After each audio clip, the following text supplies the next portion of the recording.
For decades, Paul Newman carried many stories behind those unforgettable blue eyes, stories of war, fame, love, regret, and the quiet weight of memory.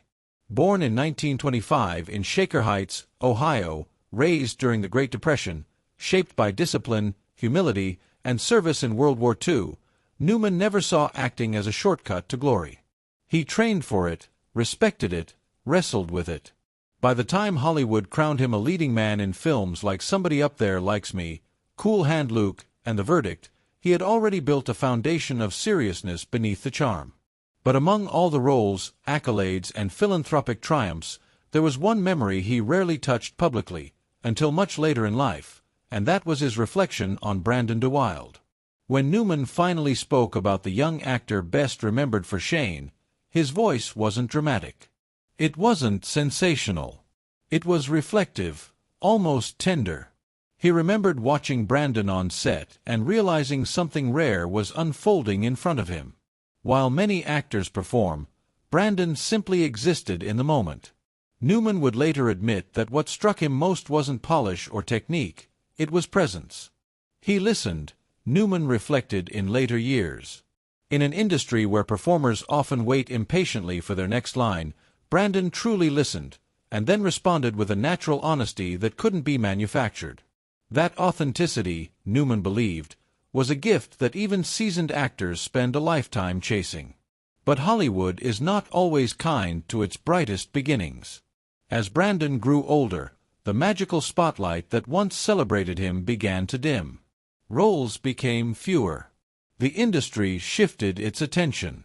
Newman, who understood fame's fragile nature better than most, would later acknowledge the cruelty of that machine. Hollywood applauds you loudly, he observed, but it can forget you just as quickly. Looking back, there was a quiet regret in his tone. He wondered whether he could have reached out more, offered guidance, reassurance, or simply friendship. At the time, Newman himself was navigating his own insecurities, chasing roles, building a career, trying to survive the pressures of expectation. It's only with age, he admitted, that you realize how much a simple gesture might have meant.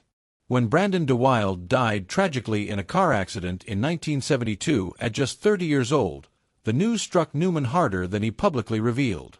It wasn't just the loss of talent, it was the loss of gentleness. Newman spoke about that quality with particular emphasis. Gentleness, he believed, is one of the first casualties of fame.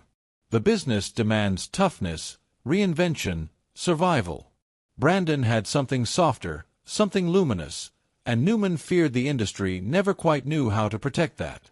By the time Newman himself faced his final chapter, a private battle with lung cancer that ended in 2008 at his home in Westport, Connecticut, his reflections had taken on even deeper meaning.